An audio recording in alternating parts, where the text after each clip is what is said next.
Okay, so now Lamai, the second half of today's class will move into focus area number 2. So now just to make things clear, in case if any of y'all have missed today's paper, now what you need to do is Lamai, after I finish off focus area number 2, there are two main papers I want you to work on. One is revision paper number 2.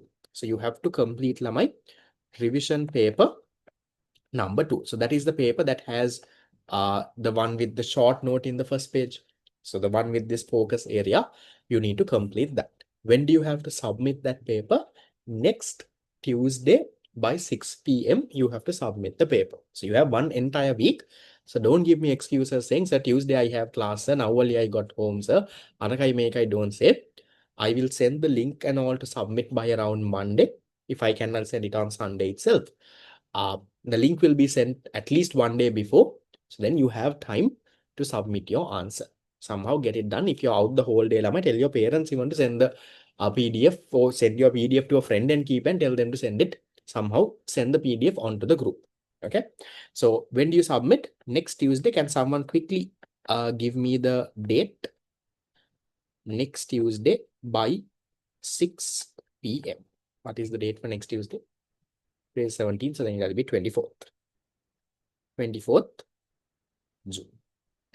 And then along with this, Lama, you can also do, right? You can also do, Lama, the past paper. So there will be a past paper tute with only focus area 2 questions, right? So the past paper tute that has Lama only focus area 2. So that is the ones on scarcity and all of it. Now this one, Lama, I will not discuss in class. I have discussed this, Lamai, and I have uploaded it on YouTube. So the discussion, Lamai, if you get stuck with any of these papers, not sure how to get the answer, if you come across any situation like that, I will send you the YouTube link as well. You can then watch the YouTube video. So you need to get that done as well.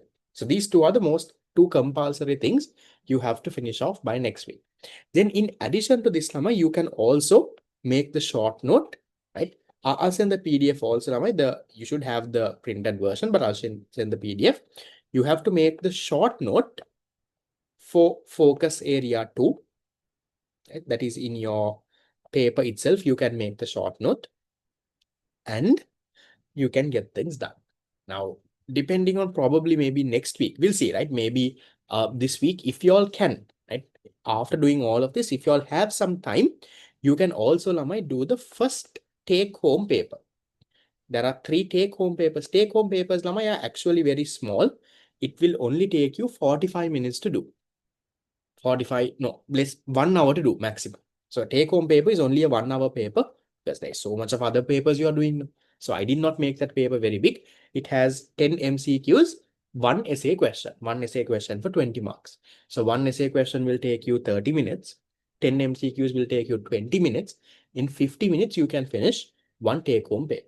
So, you can maybe finish the first take-home paper as well. Take-home papers, Lama, I have given you the answers also, so you can get it done. Short note, Lama, you all are supposed to make on your own. I will not be giving you a short note because one person's short note is different from another person's. You can make the short note on your own and get that done. Okay, that's what you have to do for this week. Most important thing is this revision paper. Even if you don't do anything else, this revision paper is your priority. Second priority is this. Third priority is the short note. Fourth priority is to get the take-home paper done. Don't omit the first one and get the others, Lama. So get it done. Past papers, Lama, I'll send. The MCQs, I'll send you the Drive link. I have a Google Drive link that has all the A-level past paper PDFs and the answers. So in case if you don't have the answers and all, I'll send you that, then you can check out that. Okay. I'll send a poll as well, like last time. So after the class, probably by tomorrow morning, I'll send you a poll. In the poll, you have all what you have to do during that week. That's like your plan. So on your end, every time you do something, you can tick it, even if you forget to tick, but just remember, that's all what you have to do for that week. Okay. So with all of that being said, Lama, we'll get into focus area number 2. Now, focus area number 2 is not very long. So we can finish this part fast. So I'll try my level best to wrap off by around 9:30. But you need to support me. You need to give me answers on the chat box. Then I know that you know the story. Then I can go a bit more faster. Okay. So the focus area 2 is on my scarcity, choice, opportunity cost, and the basic economic problems. So how does the story work? So you all know Lamai, in reality, people have unlimited wants. The wants that people have, Lamai, are unlimited. No? We want so much of different things. But the resources that we have to satisfy these wants are limited. Wants are unlimited. The resources that we have to satisfy these wants are limited. So as a result of that, Lamai, what does this lead to? What does this lead to? The fact that we have unlimited wants, but the resources satisfy those wants are limited. What does that mean? That is what we call Lamai scarcity. Scarcity is the limitedness of resources compared to your unlimited wants. Now I'll ask you a few questions. Quickly give me answers. Does scarcity mean that we don't have resources? Yes or no? Does scarcity mean that we don't have resources? No. Remember, scarcity doesn't mean that we don't have resources, Lamai. It means compared to our wants, our resources are limited. That's why we say it's a relative concept. Relative to our wants, our resources are limited. Don't ever go and say scarcity means we don't have resources. Never. Compared to our wants, our resources are limited, relatively limited. And then, Lamai, for you to have scarcity, two conditions. One, you need to have unlimited wants, and you need to have limited resources. So this part, very basic part, Lamai, you all know. You all can get that done. Then, if I ask you, Lamai, can we solve scarcity? What do you all think?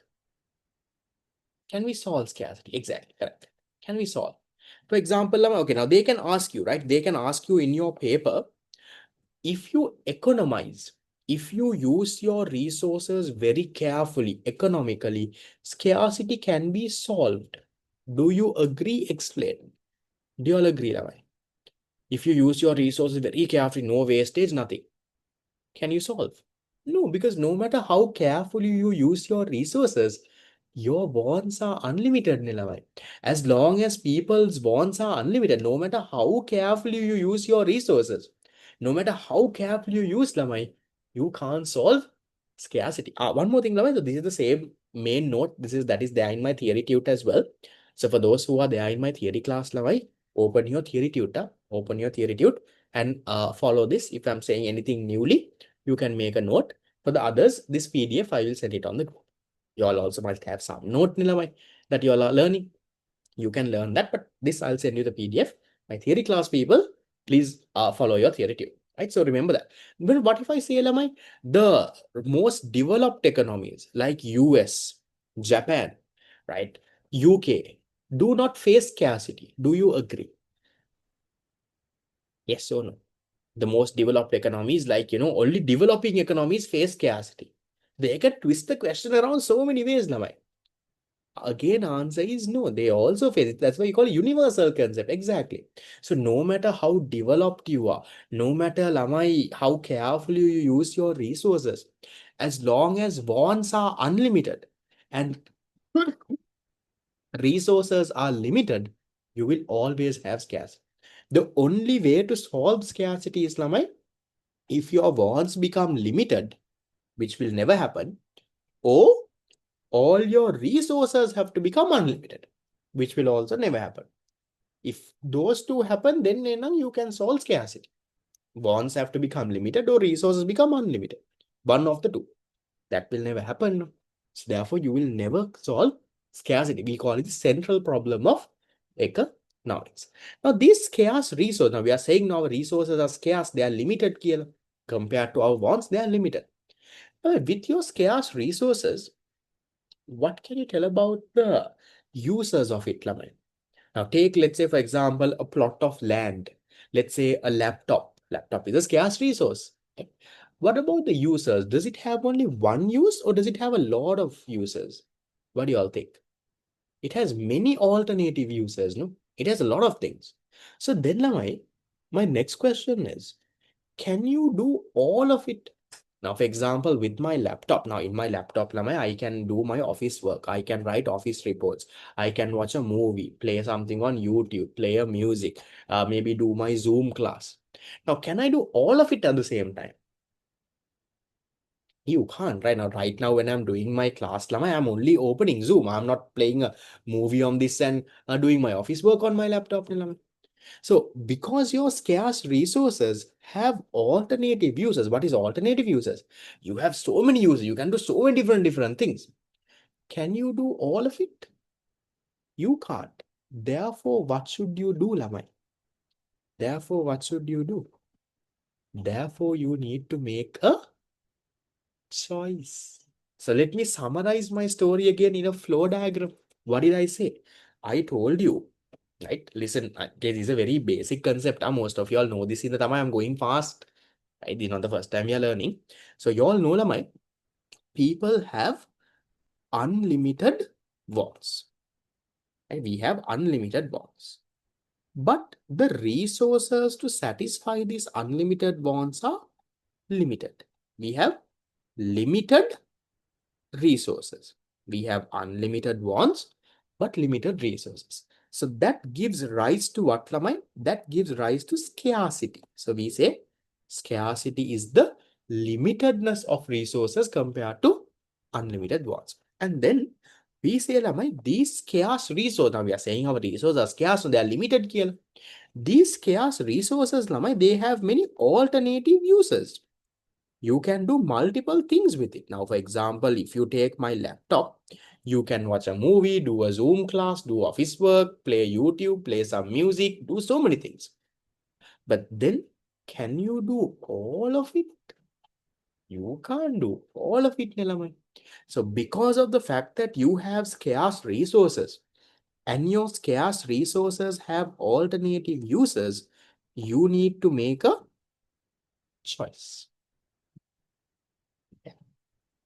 Now tell me, what happens as a result of making a choice, love? When you make a choice, you have to give up something else, right? You have now, because I made a choice that I am going to do this class with my laptop, I can't watch a movie, I can't do my office work, I can't do so much of other things. It leads to what? Exactly. That leads to, Lamai, something called an opportunity cost. Now, my next question to you, Lamai. Is opportunity cost everything that you sacrifice? Is it everything? Now, for example, now because of this class, Lamai, I can't watch a movie, I can't play games, I can't do my office work, I can't do so much of it. Is everything my opportunity cost? Again, answer is no. What is opportunity cost?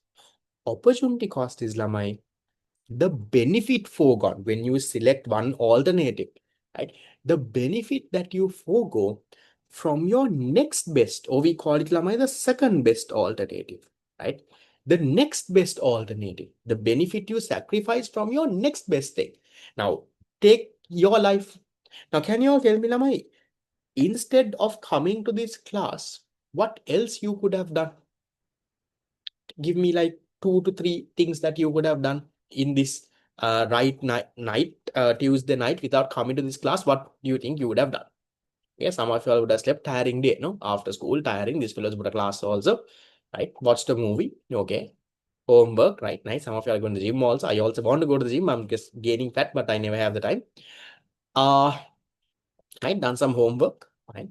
Now, my next question to you is, can you do all of that? Can you watch YouTube, do homework, go for a movie, eat? ඔක්කොම කරන්න පුළුවන්ද? You can't do all of it. Can you tell me what is your next best thing you could have done according to you? Now, you gave me so many things that you could have done. Okay, some of you are saying homework. If not for this class, I would have done homework. Some are saying movie. Anna, that is your opportunity cost. Opportunity cost is not everything. Opportunity cost is your next best thing. If not for this class, what is the second thing you would have done? The benefit you're sacrificing from that second thing, that is your opportunity cost, Laman. Some of you are saying sleep, some of you are saying yes. Now, maybe I also would have slept, Laman. Maybe I am also very tired after class, right? Maybe, sorry, after class, maybe after work. Maybe if not for this class, I also would have, slept a bit, had a small evening nap. So under that would have been my opportunity cost. The relaxation, the benefit I could have got by sleeping a little. So remember, opportunity cost is lamai, the value or the benefit that you forego from your next best alternative. Opportunity cost lamai is also called real cost. It's also called economic cost. There are different terms for this. Then a few characteristics. Lamai, opportunity cost, does it always have to be money? Does opportunity cost always have to be money? Because of this, I have to sacrifice this. Not really. Opportunity cost is not always a finite. It could be money as well. It could be money also. But it doesn't necessarily have to be a financial concept now. Opportunity cost is, we say, a real concept. It represents the real benefit that you sacrifice. Now, for example, if without this class lamai, what I could have done, from trade-off, sorry. Okay. Yeah. If not for this class lamai, what I could have done is I would have gone and slept a bit. If I slept a little lamai, Anna, I could have felt relaxed. My mind would have worked much better. Anna, there is no money involved there, no? There is no money involved, no? So, Anna, that is my opportunity cost lamai. Yes, there could be money as well. I'm not saying opportunity cost will never be financial. No. Now, for me, Lamai, for doing this class, there's definitely a opportunity cost. On one side, yes, the sleep that I'm sacrificing every Tuesday. But what about all the money that I'm investing to do this class, Lamai? Now, do you think, Lamai, now to mark your 200 odd papers, okay, I don't mark all your 200. I have a team that will help me mark this. So for all of them, Lamai, I have to pay something. I can't, they will not just my students are my past students, but I don't get work from them for free, no? So I have to pay. So even if I, let's say, I pay 200 rupees a paper, you calculate and see for a week how much I will pay. Then for a month, how much will I pay? Then all the tutes that you got for free, that also I bore the cost. So there is an opportunity cost there as well. I could have used that money for something else. I could have gone and put that in a bank and earn some interest. I could have gone and, I don't know, done something else. So there is an opportunity cost as well. 50 per paper. 50 per paper is like very long ago. So usually now for my normal papers, big papers, I pay much more. These small revision kind of papers, close to around 200 rupees per paper is what I pay to get it marked. 50 per paper is like almost exploitation. If any teacher is getting you to mark a paper of theirs for 50 rupees, that is exploitation all around. So, okay, coming back to my point, right? So the opportunity cost, yes, it has a real element also, but that doesn't mean it will never be financial. There could be money involved also as well. But remember, it's not a purely financial concept. It's not just money. That's the point that I'm trying to make. And then, now when I asked you all in the chat box, what is your opportunity cost? Yes, implicit. Did all of y'all, Lamai, give me the same answer? Did all of y'all give me the same answer when I asked you what is the opportunity cost? Now, you all saw the answers that came. No. Does that mean there is only one of y'all are correct? Only the people who said sleep. Passer also said sleep. No, then only sleep my opportunity cost. Opportunity cost differs from person to person. Your opportunity cost is not my opportunity cost, right? Based on your choices, based on what you want, opportunity cost will change them. So opportunity cost is subjective. It differs from person to person. It's not the same thing. And then we say, my third one, there is an external cost that occurs with opportunity cost. This part, my external cost, that is called externalities. We learn this in unit number 8. That is a whole new chapter, my chapter again, a whole part of unit number 8. I will leave it there. It's like a 2-hour session in unit 8 that I will teach you. We'll do that. Most probably unit number 8 with you all, I will be doing according to my plan. In the theory class, most likely in Jan is where I will be doing unit number 8 with you. Jan somewhere around the second week of Jan, I will teach you externalities, make a note and keep. I'll do it exactly at that point. By February, I'll anyway finish the syllabus, theory and revision, but that's the plan. So I will leave that point for now, Lama. We'll come to that later. And then the last one I'm saying, opportunity cost is considered positive, and it is positive with economic goods. Now, that's a very easy story for me to explain, Lama. I told you after COVID came. Now, earlier, before COVID, Lama, for me to teach this, I was struggling a bit when I was trying to teach what is this positive, and it's positive for economic goods. After COVID came, Lama, my job became very easy. So, we'll take the COVID example again. If someone comes and says, I am COVID positive, what does that mean? Someone comes and says, I am COVID positive. What does it mean? That means the fellow has COVID, no? If someone says, Machang, I am COVID positive, what does it mean? He has COVID.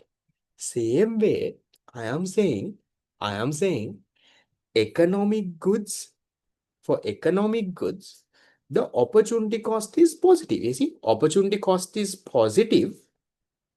Opportunity cost is positive for economic goods. What does that mean then? What does that mean? If I am saying opportunity cost is positive and it is positive for economic goods, in simple words, I am saying economic goods has an opportunity cost. Just like when someone comes and says, Machang, I am COVID positive, that means he has COVID. Then if I am saying economic goods, opportunity cost is positive, that means there is an opportunity cost for economic goods. And that is what the last point that I'm trying to make. So a few characteristics here and there. Done. So then we know the story, right? We know the basic story of how this works, unlimited bonds, limited resources, and all of this. What kind of questions you get? Do the past paper tutelama. We do the past paper tutelama. Right. What is trade-off then? Now, trade-off is this choice kind of thing. Right. So they will ask you, sometimes you would have seen in past papers, they ask you explain how scarcity leads to a trade-off. Trade-off it's kind of like a choice. So when you make a choice, you have to sacrifice something. That's what you call a trade-off. Now, if you ask me, sir, what is your trade-off? My trade-off is because I decided to do this class and I could have sacrificed myself. So it's what are the other opportunities you sacrifice? Trade-off doesn't necessarily have to be opportunity cost. Now, trade-off is like everything else that you sacrifice. Opportunity cost is like the next best thing you sacrifice. So trade-off is not the next best thing. So if you ask me what is my trade-off, I had to trade off my sleep, I had to trade off my office work, I had to trade off watching a movie. I trade all those off and only can do this class. And that is what you call trade-off. Now, a trade-off is what you give up. In simple terms, when you make a choice, it leads to a trade-off. Trade-off is what you give up. So you can't do everything. You have to give up on the others. What you give up is what you call trade. Okay, nice. Then done. Right. Then can there be situations where opportunity cost is zero? Could there be situations where there is no? Now I told you opportunity cost is positive. Can there be a situation where there is no opportunity cost? There could be. There are three situations. What are the three? The first one is when you have unlimited resources. Now think of sunlight. When you have unlimited sunlight, do you have to choose today I'm going to dry my clothes, tomorrow I'm going to let's say dry my shoes. How many people wash your shoes every weekend? No, school shoes. Yes. Girls, boys, I don't think. Black shoe ko hoda nahe. Girls, the white shoe that you all wear every weekend. Yes, no. Every day. And I'm not sure how you dry though. Do you have or else are you all the posh people who have the liquid white polish? Yes, you have the white liquid polish. You shape, you put it on top and go. That kind of person, no? Right. So then there are two kind of people here, right? So now just think, now this shoe, right? You all would have realized. Now, have you all had this problem sometimes in the weekend you wash your shoe, it's raining these days. Do you have the problem where you couldn't dry it? That problem comes, right? But now think of a day that where there is proper sun. do you have to choose? Do you have to choose where today I'm drying my clothes, tomorrow I will dry my shoe, day after tomorrow I will charge my solar panel with this thing? Do you have to choose, Lamai, when it comes to sunlight? No, no.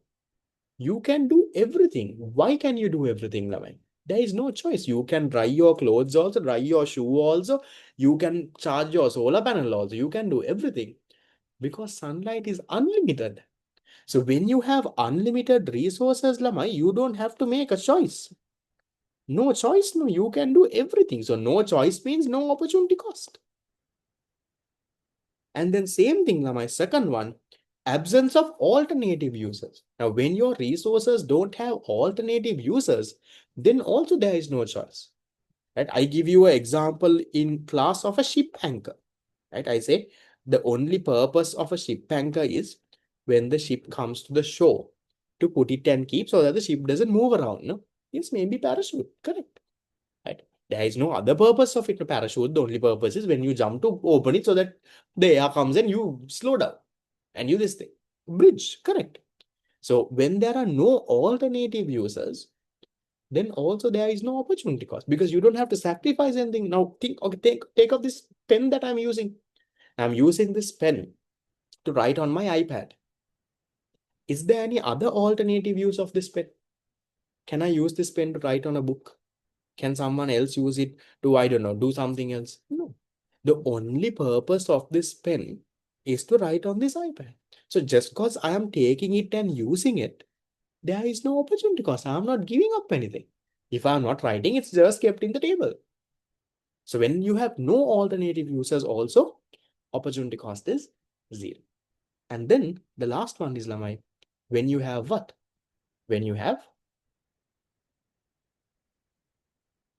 yes.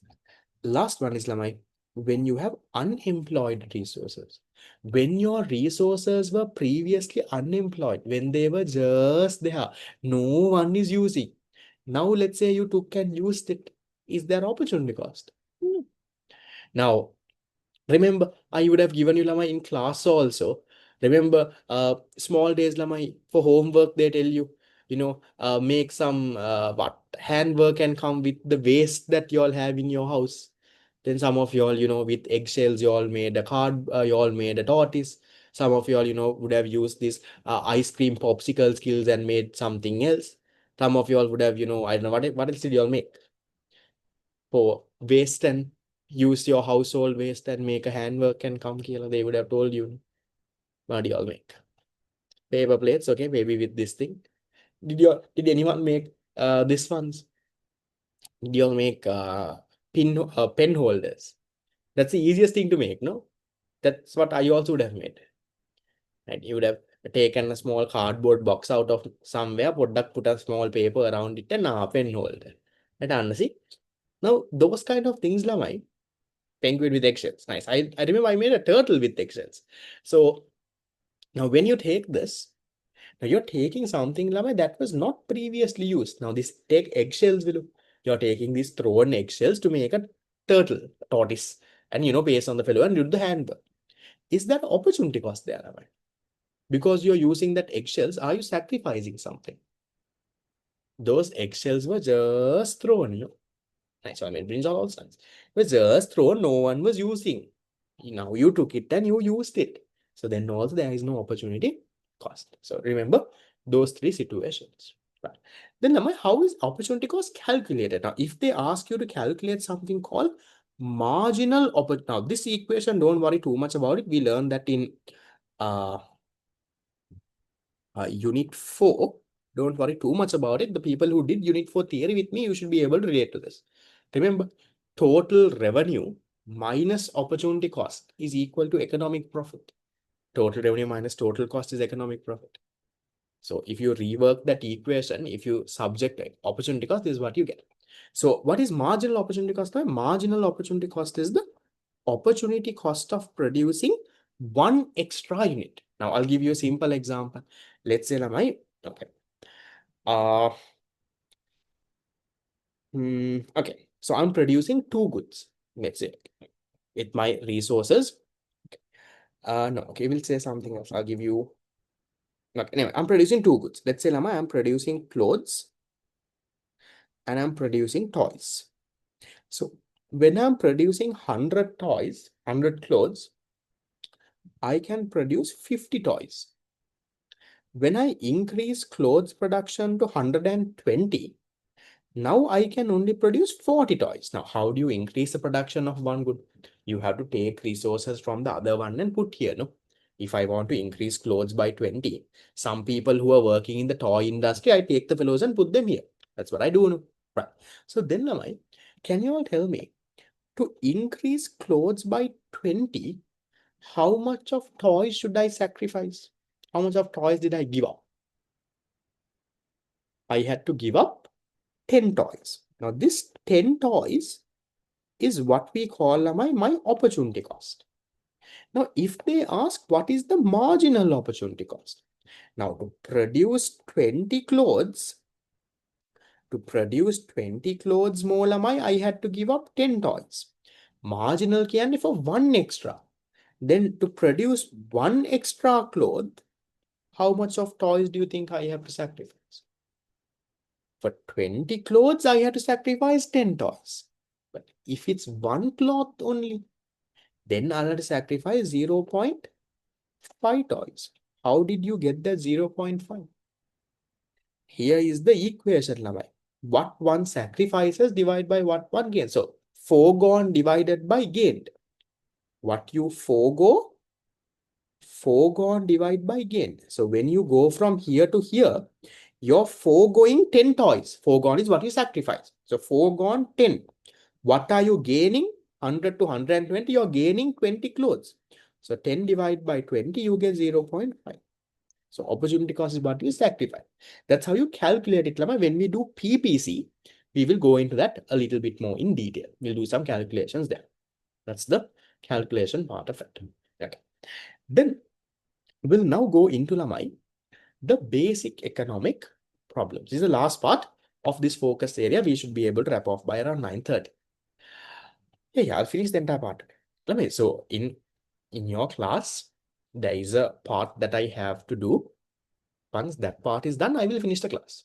If that part goes past 10, I will do it past 10 and finish the class. Somehow, that's why I don't talk too much of nonsense also in class.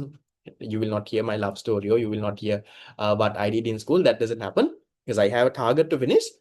If you do that target, things are done. That's how the class works and it goes. Opportunity cost, yeah, opportunity cost, economic cost is the same. We learned that in unit number 4. We said total economic cost is equal to total opportunity cost. Right. So now every economy, every country, every person out there faces this whole scarcity thing. Your resources are scarce. You have limited resources. Now, when you have scarce, limited resources, now think of an economy, think of a country. Can they, Lamai, produce whatever they want in whatever way they want? Can they do that?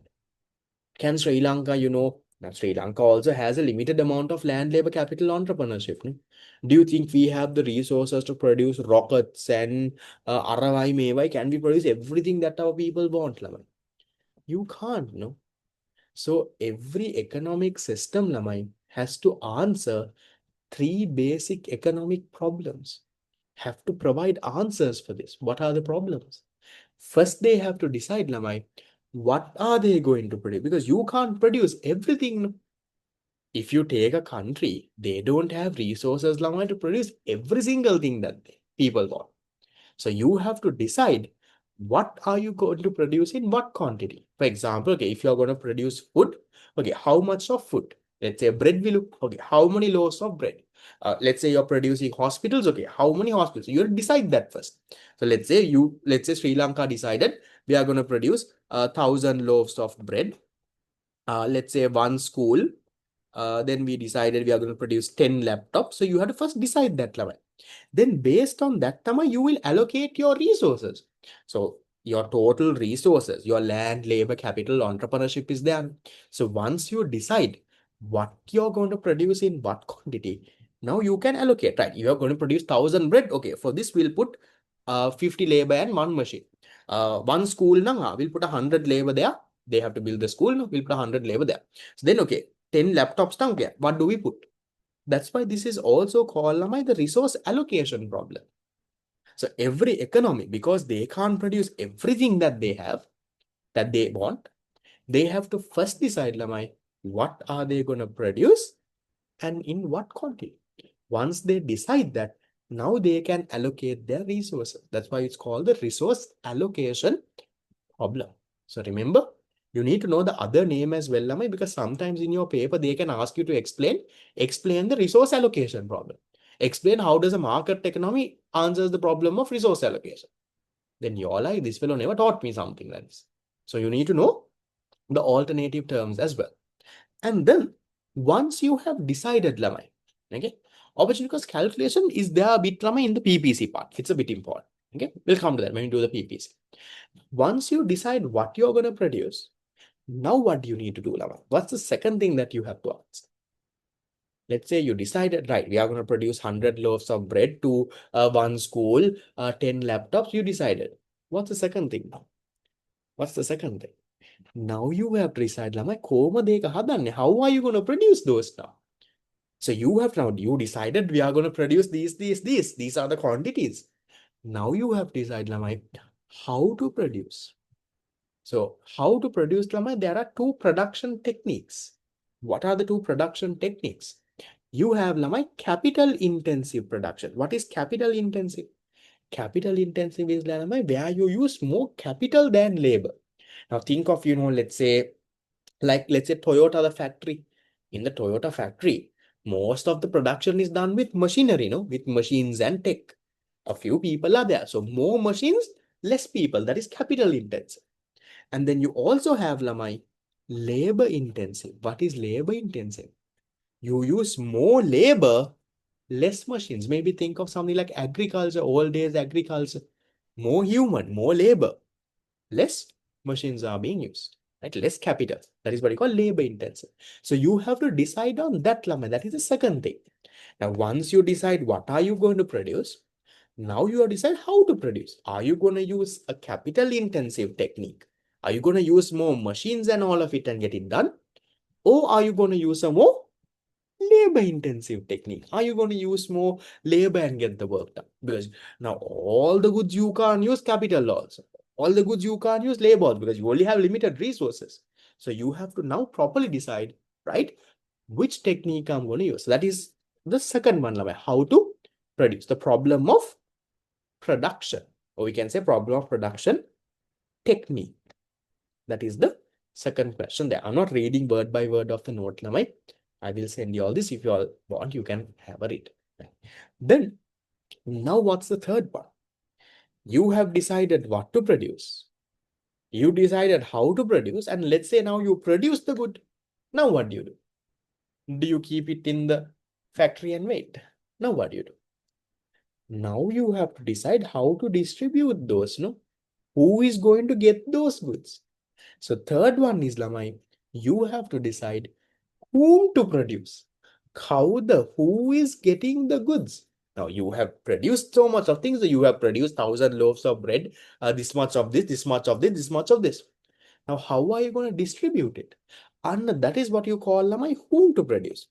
Now, can you all tell me, we'll go a little bit more in detail. The amount of goods, now take Sri Lanka as a country. How much of goods we have produced, no? From all the goods and services Sri Lanka produced, some of it your household is getting, your family, your household is getting. The amount of goods your household is getting depends on your household's what? The amount of goods and services you all can consume depends on your household's what? Depends on your income, no? So households that have a very high income, they can consume a lot of goods. They buy so much clothes, better laptops, phones, iPhone, branded clothes, branded watches, right? They get a lot of goods. A household that must be earning, let's say, only 20,000 a month, they get a very few goods that is spread. So the amount of goods that a person gets or a household gets depends on what? That household's income. Can you tell me, what does your income depend on now? What does the household's income depend on?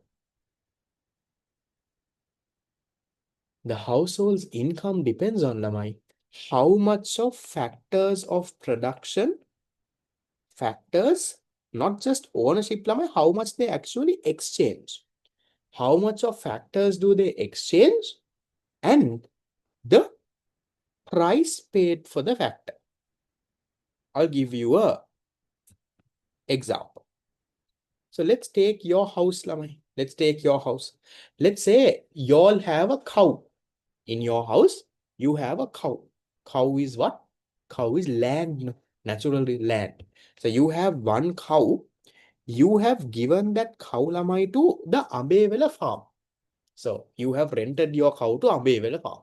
Your cow, you give it to Ambevela farm. So every month they are taking milk from the cow and they give you 50,000 rupees in return. So then one land resource, for that you're getting 50,000. So total you get 50,000 from land. Then you have your, let's say, labor. In your house, let's say now there are 5 people, right? 5 factors you own, 5 labor resources. But let's say only your father and your elder brother is going to work. So from all what you own, so 2 labor units. So let's say each one of them are earning 100,000 each. So then from that you all are getting 200,000. Then also you have given a house on rent to some business, let's say a building or something you have given on rent. You get interest on it. So one capital you have given on rent, let's say from that you are getting 300,000. Big building, you're getting a 300,000. And also your father has a small side business, right? He's going to work also. He has small side business also where he is, doing something under entrepreneurship. From that, let's say you're getting 75,000. So all of this put together is your family's income. How much is it in my example? 500, 550, 625. 625,000. So if your family's income is a 625,000, y'all are able to, Lamai, get goods and services worth 625,000. Anna, that is what it means. So yes, that's that word and that story. Yeah. So then coming back to my story, okay, the whom to produce thing. Now in this whom to produce time, I'm recapping. Whom to produce means who gets the goods, how the goods are distributed. Then I told you who gets the goods depends on who has the money. People who have the money, rich people will get most of the goods. People who don't have much money will get little goods, Lamai. So then what does your money, what does your income depend on? How much of factors of production do you own and how much of it do you actually exchange in the market, multiplied by what is the price paid for each factor. So based on that, we got, for us, our money is 625,000.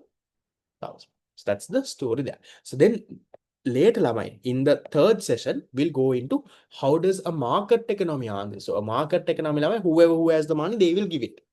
But in a command economy, they will try to make sure that goods are distributed equally. How they do that and all of it, we'll learn it in our third session. That's the whom to produce, the problem of distribution. Right. So with that, focus area number 2 is done. So on my end, I will share the answers for revision paper 1 and focus area number 2 on the group. From next month onwards, it will be nicely systematically on the website. But for now, we don't have website access now. It's the free month.